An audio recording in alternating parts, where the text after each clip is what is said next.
Open this gate right now, Karen screamed, her face turning crimson as she stood at the entrance to my private lake. This is HOA property, and we have every right to use it. I stood my ground, calmly explaining that the lake was clearly marked as private property on my deed. I'm sorry, but this is my land, Karen. It's not part of the HOA common areas. 3. Her eyes narrowed dangerously. We'll see about that, she spat, pulling out her phone. Within minutes, she was filing a false police report, claiming I was illegally restricting access to community property and stealing land that belonged to everyone. 2. When the officers arrived, Karen smugly crossed her arms, certain she'd won. Little did she know, I had been preparing for this moment for weeks. 4. But what happened next didn't just silence Karen, it brought the entire HOA to its knees and changed our neighborhood forever. I moved to this lakeside property seeking tranquility, a place where I could escape the chaos of city life and reconnect with nature. The crystal-clear waters of the private lake were what sold me on the house in the first place. My deed clearly stated that the lake and surrounding shoreline were part of my property, a fact confirmed by my real estate attorney before I signed any papers.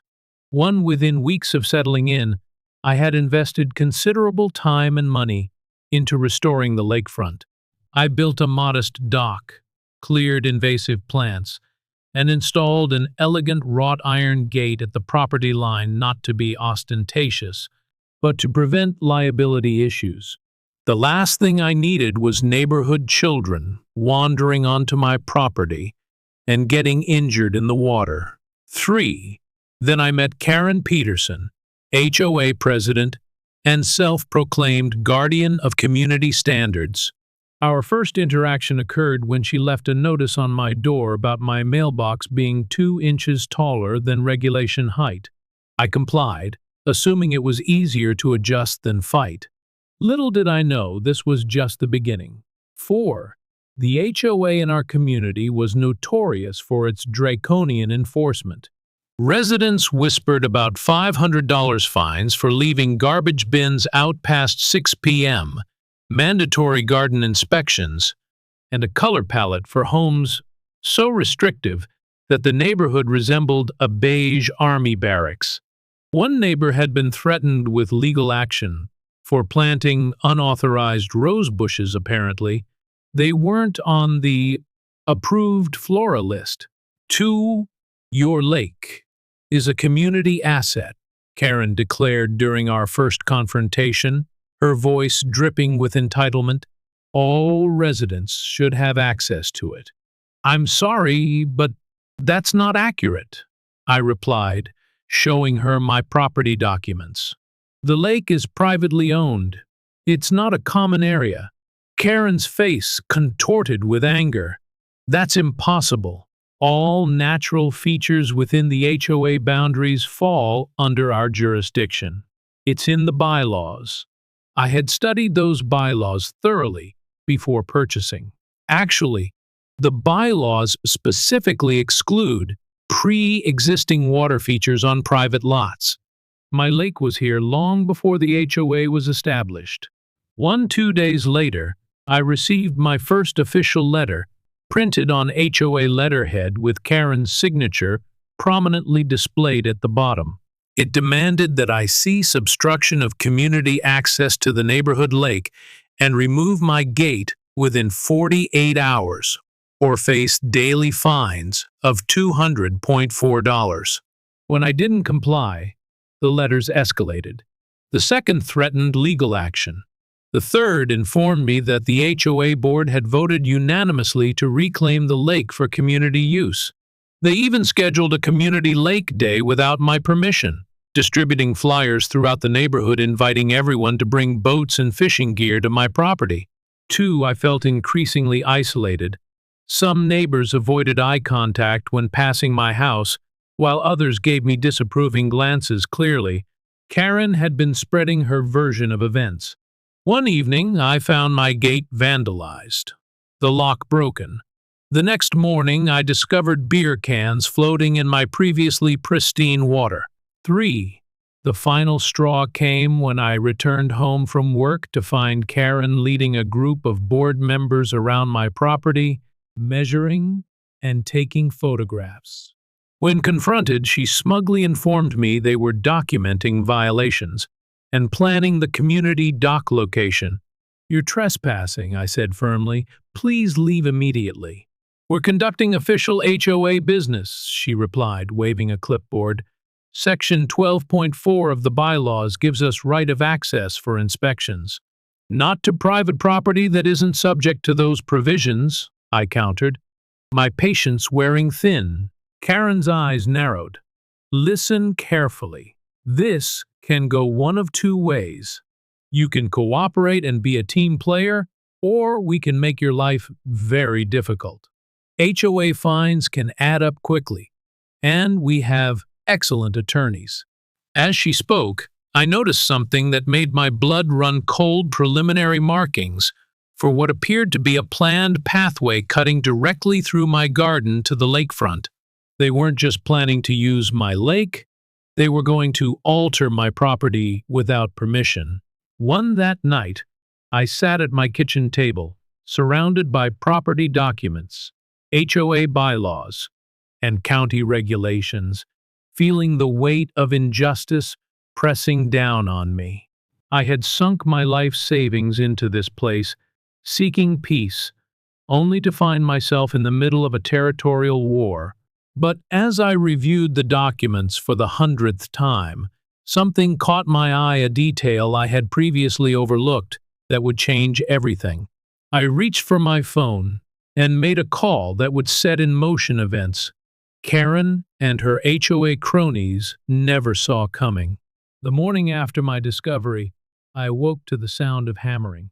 Rushing to my window, I witnessed a scene that made my stomach drop. Karen, flanked by 2 HOA board members and a contractor, was installing an official-looking sign at the edge of my property that read "Community Lake Access, Open Dawn to Dusk." "What do you think you're doing?" I demanded, hurrying outside in my bathrobe. Karen turned, her smile sickeningly sweet. "Just making things official. The board voted last night to formalize community access hours. This is private property," I stated firmly. "You have no authority to install anything here." Actually, she countered, pulling a folder from her designer tote bag. According to HOA Bylaw Amendment 47.3 passed in 2018, all waterfront properties must provide reasonable access to shared water features. Amendment 47.3 doesn't apply to pre-existing private lakes, I replied, having memorized the relevant sections. And that amendment was specifically about the man-made pond in the community park, not privately owned water bodies. Karen's smile faltered momentarily before she regained her composure. "We'll see what our attorneys have to say about that. In the meantime, I'll need a copy of your gate key by this afternoon." I laughed incredulously. "That's not happening." "Fine," she snapped, her facade cracking. "Expect daily fines starting tomorrow. The board has authorized penalties of $250 per day for non-compliance." Over the next week, official-looking envelopes appeared in my mailbox daily, each containing notices of violations and mounting fines. Unauthorized gate installation, obstruction of community access, non-compliance with HOA directives. The alleged fines had already reached $1,750, with threats of property liens if left unpaid. I contacted my attorney, who sent a cease and desist letter to the HOA board, clearly outlining my property rights and the illegality of their actions. Karen's response was to schedule an emergency HOA meeting to discuss the growing problem of selfish homeowners withholding community resources. The meeting, held in the community center, was packed. Karen stood at the podium, portraying herself as the defender of neighborhood values while painting me as an antisocial outsider. Before moving here, this lake was enjoyed by everyone, she proclaimed. A blatant lie, since the previous owner had also maintained it as private property. Children learned to fish there. Families celebrated holidays by its shores. Now, one person's greed has deprived us all of this precious resource. Several neighbors nodded in agreement, particularly those whose backyards didn't quite reach the water and had always coveted lake access. Others looked uncomfortable, sensing the injustice but unwilling to challenge Karen's authority. When I attempted to speak, presenting documentation of my ownership, Karen repeatedly interrupted, eventually cutting my microphone. "We've heard enough from those who don't prioritize community values," she declared, effectively silencing me. The following Saturday, I returned from grocery shopping to find my worst fears realized. A group of about 15 residents, led by Karen and her husband, had set up picnic blankets and lawn chairs along my lakefront. Children splashed in the water while adults lounged on my dock, drinking beer and acting as if they owned the place. Somehow, they had cut the lock on my gate. "This is trespassing," I announced, walking toward them. "You need to leave immediately." Karen stood, raising her wine glass in mock toast. "Actually, we're exercising our community rights. The HOA has determined this to be common property, pending legal resolution. There's nothing to resolve. This is private property, and you're all trespassing," I insisted, pulling out my phone. "Leave now, or I'm calling the police." "Go ahead," Karen smirked. "I already spoke with Officer Daniels this morning. He understands this is a civil matter, not criminal." I made the call anyway, and 30 excruciating minutes later, 2 officers arrived. To my horror, one was indeed Officer Daniels, who, I later learned, was married to Karen's sister. "Sir, this appears to be a civil dispute," he explained after a cursory review of the situation. "We can't remove these people without a court order establishing clear ownership. But I have a deed showing. That's for the courts to decide," he interrupted. "I suggest you work it out with your HOA or seek legal remedies."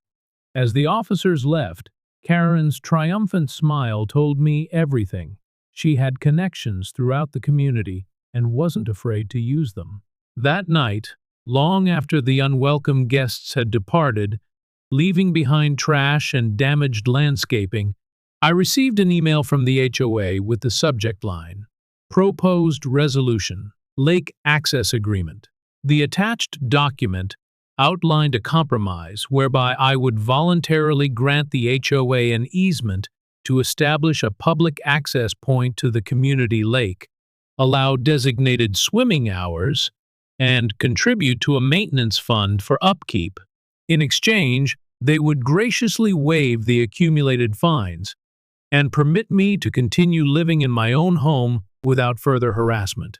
It was extortion, plain and simple. The next morning brought new horrors. Overnight, someone had spray-painted "Lake Thief" across my garage door. My mailbox had been smashed, and flyers had been distributed throughout the neighborhood with my photo and the caption, "Meet your neighbor who stole our lake." When I stepped outside to assess the damage, Mrs. Abernathy, my 78-year-old neighbor, approached cautiously. "I'm so sorry about all this," she whispered. "Karen's gone too far this time." "You think?" I replied bitterly. "You should know," she continued, glancing around nervously. "This isn't the first time. 3 years ago, before you moved in, she did something similar to the Johnsons when they refused to let the HOA use their tennis court for community tournaments. They ended up selling and moving away." "Well, I'm not selling," I stated firmly. "There's something else," Mrs. Abernathy added.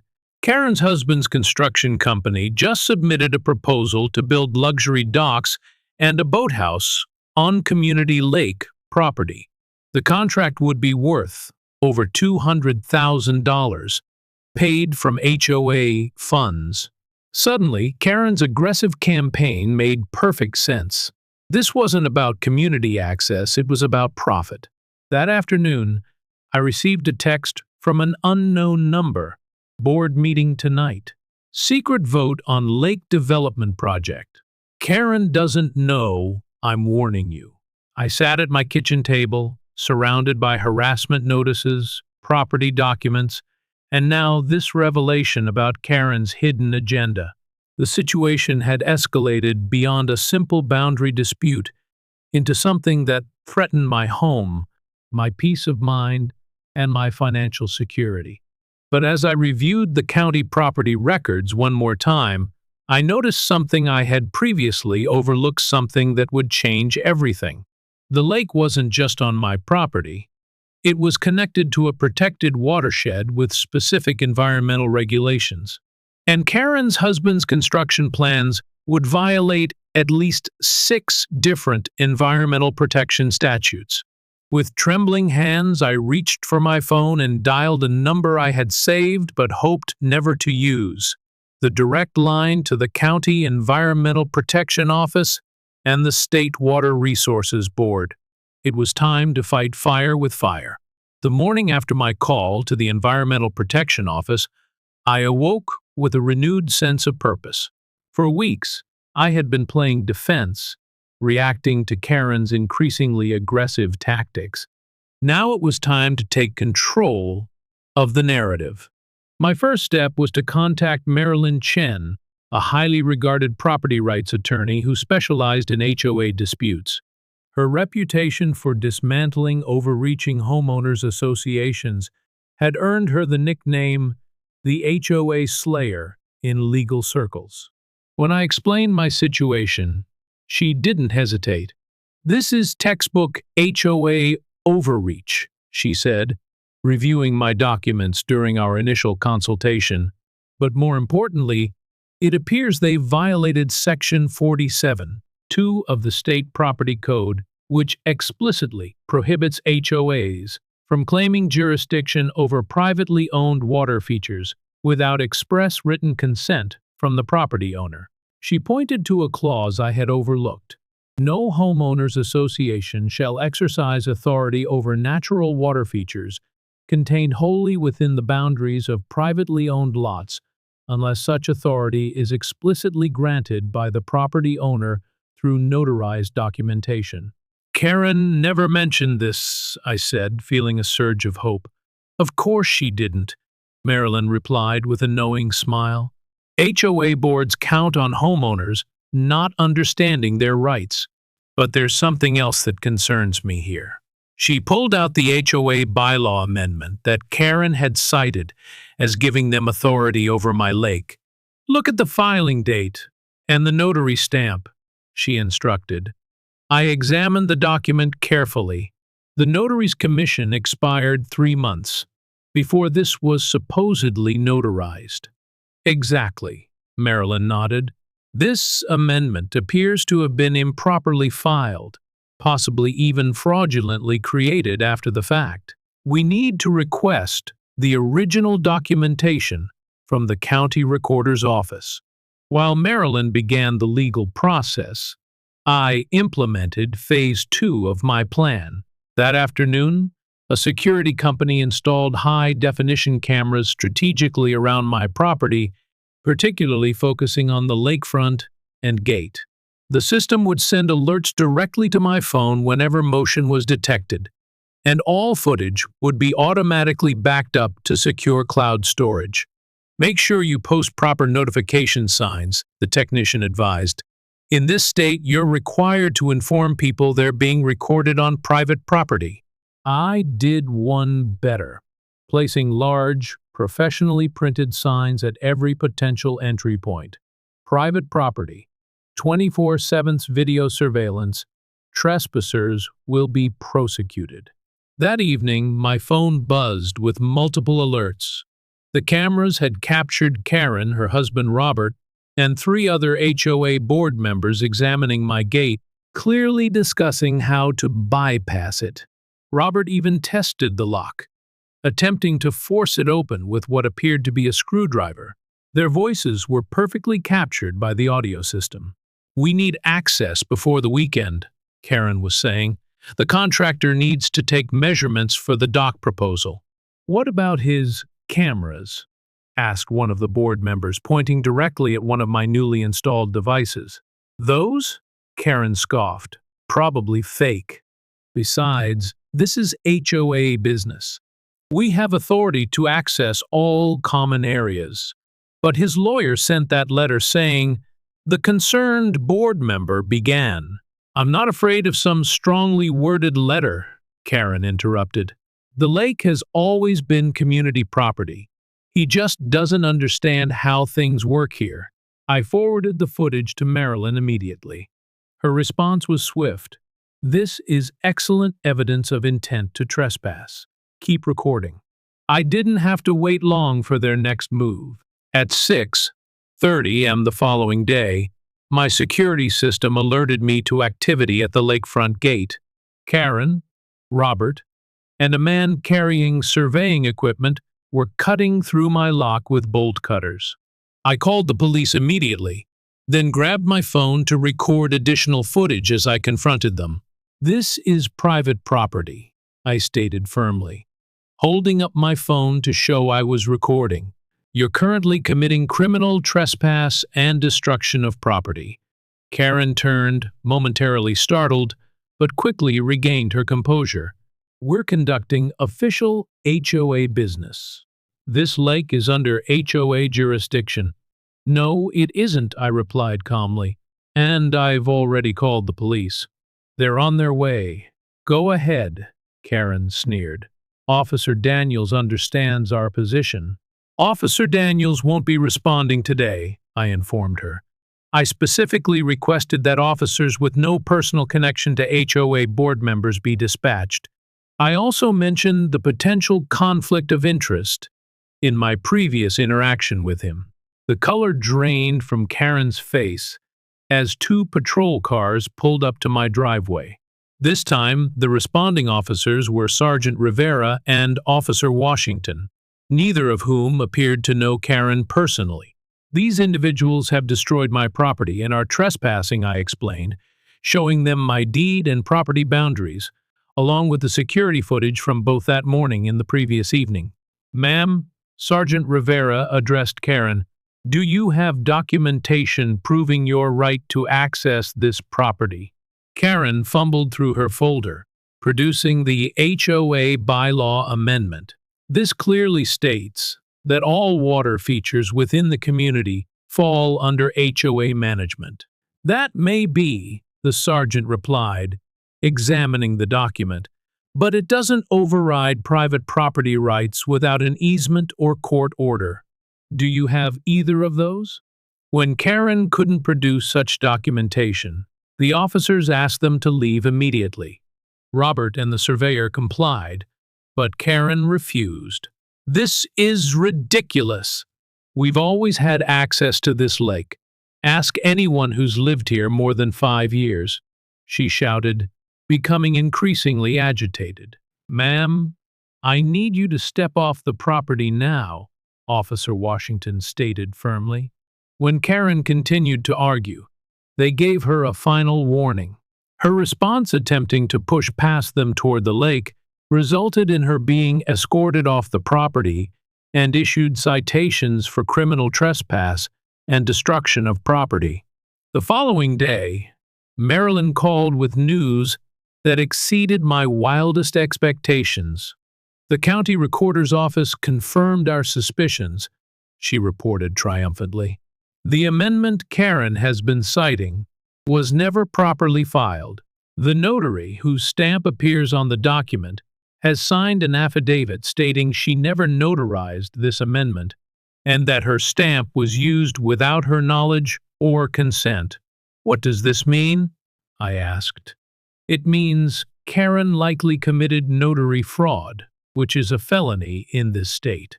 Furthermore, I've discovered that 6 other HOA amendments from the past 3 years have similar discrepancies. The entire HOA rulebook may be built on fraudulent documentation. Armed with this information, I requested an emergency HOA meeting.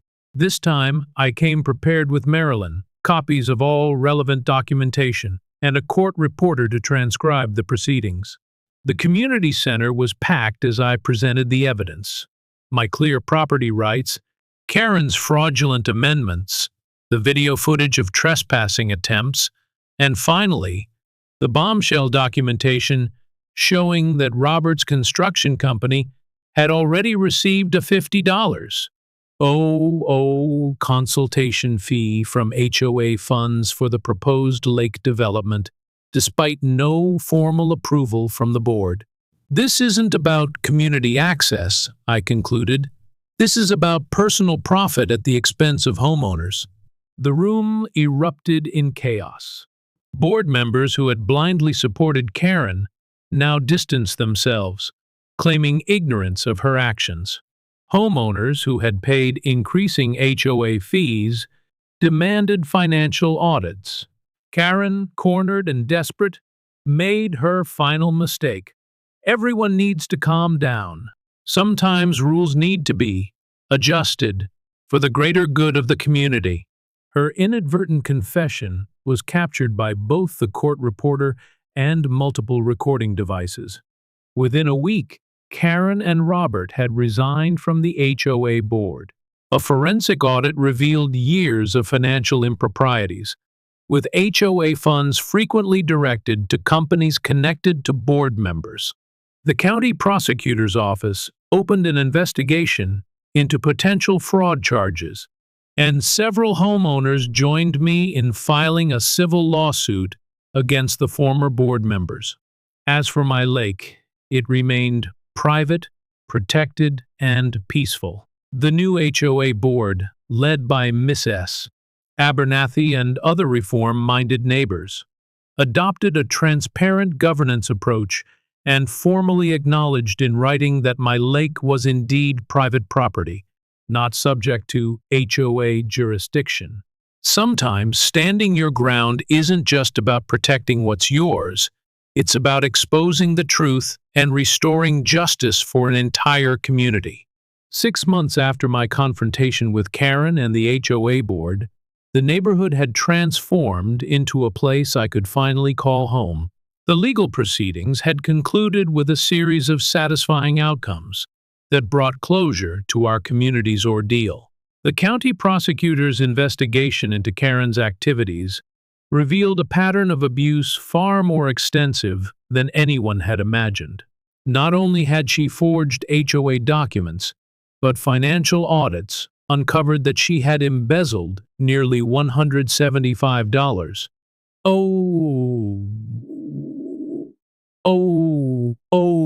From the association's reserve fund over 3 years.